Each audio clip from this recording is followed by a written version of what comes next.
Muy buenas, mi nombre es Miriam Tejero y mi comunicación se titula Carlos V y su relación con las universidades a través de un breve estudio de los túmulos construidos por sus exequias fúnebres. Carlos V abandona el mundo terrenal en septiembre de 1558. La noticia irá difundiéndose y las ciudades se lanzarán a preparar las honras fúnebres del difunto. Participan en este ceremonial el sector eclesiástico y las diferentes instituciones civiles. Los frutos artísticos de esta actividad fueron túmulos funerarios cuya fastuosidad dejaba traslucir la relación que guardó el emperador con la institución que lo producía. Igualmente, los elaborados programas iconográficos nos dan algunas claves para entender la percepción que del emperador se quería perpetuar. Atendiendo a los libros de exequias y los grabados que de estos túmulos se hicieron, se ha prestado especial atención a las honras fúnebres celebradas por tres ciudades: Bruselas, Valladolid y México. Sin embargo, en esta ponencia nos interesa reflejar la relación que guardan los túmulos erigidos con los estudios generales de los que Carlos V fue patrono o cuya intromisión en los mismos fue determinante para su desarrollo y evolución. Empezaremos por la Universidad de Alcalá. Celebró esta la honra fúnebre en la capilla de San Ildefonso, y lo que destaca del túmulo no es que no se centra en alabar las virtudes religiosas del soberano, sino que pretende ensalzar el sentido universalista, cósmico y unitario de su gobierno. Si comparamos este con el túmulo vallisoletano diseñado por Calvete de Estrella, veremos que la iconografía se divide en tres programas: el triunfo de la muerte tras su lucha con el caballero cristiano, las virtudes cristianas y las virtudes heroicas. En el túmulo diseñado por la Universidad de Alcalá se insiste más en las acciones terrenas del emperador, mostrándole reunido en su consejo como militar a caballo o abdicando en su hijo Felipe II. Esta visión más moderna, alejada de la del caballero medieval, que vence a la muerte gracias a la trascendencia de sus acciones, de la alegoría de la fama y la inmortalidad, así como de las referencias mitológicas, podría enlazar con la forma en la que el emperador se relacionó con el estudio de Cisneros. No debemos pasar por alto que la Universidad de Alcalá nace en un momento de transición, cuando se pasa del reinado de los reyes católicos al gobierno carolino. Su fundador, el cardenal Cisneros, pretendió crear un centro de estudio que fuese imagen y modelo de la corriente humanista que circulaba por la Europa del siglo XVI. El principal proyecto para lograr esto fue la Biblia políglota, y sin el apoyo del emperador, que veló por defender las intenciones y directrices cisnerianas, este proyecto tal vez no habría salido exitoso. Puede que sea esta la razón de que, una vez fallecido su defensor, en las exequias celebradas en su nombre, se quisiese reivindicar esa faceta, la del hombre que, sin perder de vista su misión religiosa, apostó por el conocimiento científico en una España poco dada al saber. Dirijamos ahora nuestra atención a Zaragoza. En la ciudad aragonesa se construyeron dos túmulos, uno en la SEO y otro en la Plaza del Mercado. No vamos a entrar a valorar la calidad artística de estos túmulos, pues no sobresalen por eso, sino por haber despertado por primera vez el interés de la ciudad en participar de manera grandiosa en las honras del emperador. Zaragoza, en el siglo XVI, fue una ciudad admirada, pero faltaba en ella un estudio general, pues el que había estaba solo dedicado a la arte y casi era una prolongación de la escuela episcopal. La hostilidad de Lérida y de Huesca retrasó el privilegio carolino de septiembre de 1542, que elevó el estudio a la categoría de Universidad General de todas las ciencias, y aunque no fue hasta finales de siglo cuando la universidad pudo empezar a funcionar gracias a la aportación económica de Pedro Zerbuna, el emperador fue su patrono legal y así quisieron representarlo en el retrato que adornó el paraninfo de la sede primitiva. Con el funcionamiento del estudio universitario, Zaragoza dejaba de estar al margen del importante proceso educativo que estaba aconteciendo en la península.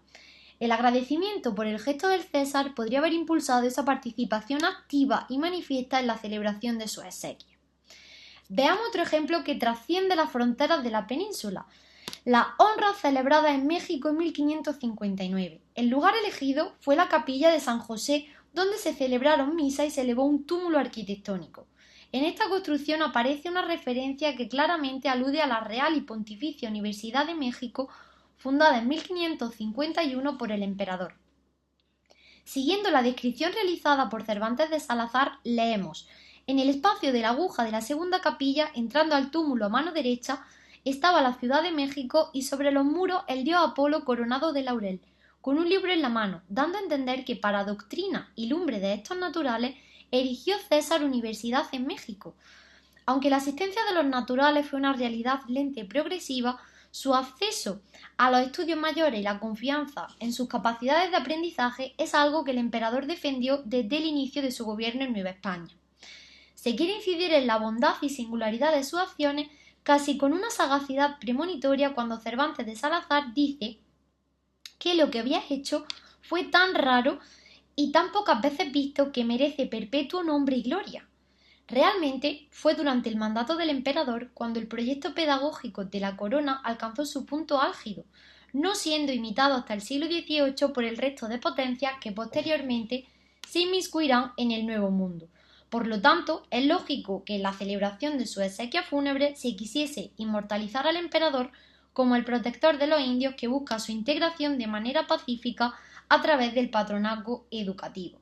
De hecho, se consolida esa intención si atendemos a la relación hecha por Cervantes de Salazar, en la que quiere mostrar a la urbe mexicana como una auténtica ciudad humanista en la que cada grupo social, incluida la universidad, conoce y respeta su lugar, colocándose en donde le corresponde tanto en la procesión oficial del Día de San Andrés como dentro de la capilla donde se celebraría la misa, siendo este espacio el reservado para las instituciones representativas del gobierno imperial.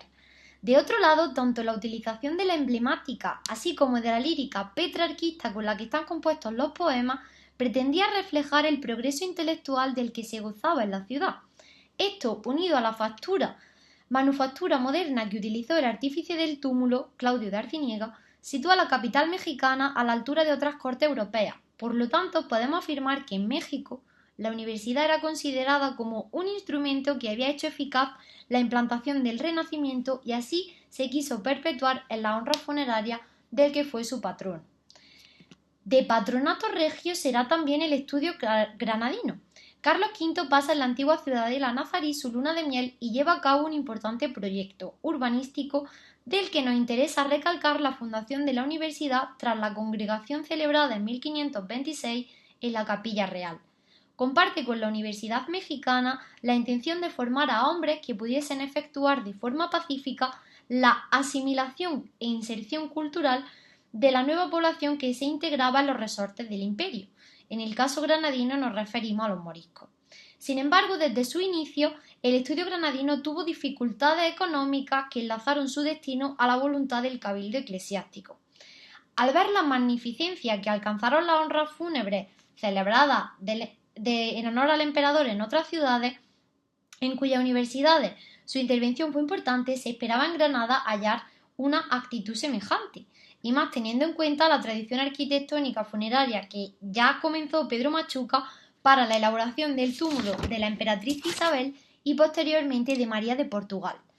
Pero la realidad que muestran los libros de claustros es otra. Se pretendieron celebrar fastuosas honras en el patio de la universidad, pero la escasez económica lo impedía, por lo que se decidió que se le dijesen unas 3 vigilias y misa en el teatro de esta universidad, y así quedó determinado por todos. Volvemos a hallar noticias de otra misa celebrada el 4 de noviembre del mismo año. Así pues, aunque la Universidad de Granada nació en un momento en el que la ciudad estaba en auge y sirvió de manera efectiva a los propósitos del gobierno imperial, nunca gozó de lo más importante para sobresalir en el escenario político-cultural de la época. Nos referimos a la renta económica. Es por esto que frente a las fastuosas honras celebradas por las universidades americanas, la granadina solo pudo celebrar misa, lo que también nos habla del papel secundario que ya desempeñaba Granada en la segunda mitad del siglo XVI. Para terminar, si mencionamos 3 instituciones peninsulares de referencia en la Edad Moderna, incuestionablemente estas serían Valladolid, Alcalá de Henares y Salamanca. Relativa a las exequias fúnebres del emperador, de esta última no hemos hablado. Y no porque no existiese tradición, pues precisamente la universidad se considera una de las más regulares en la celebración de este tipo de eventos. Además contaba con medios económicos suficientes. Sin embargo, atendiendo a la difícil y tensa relación que mantuvieron el estudio y el emperador, es hoy el hecho de que cuando estudiamos las exequias fúnebres de uno de los hombres más célebres del siglo XVI, el nombre de la universidad paradigmática de la península no esté presente. Muchísimas gracias por su atención, espero que haya sido de su interés y para cualquier duda o sugerencia les dejo mi correo de contacto.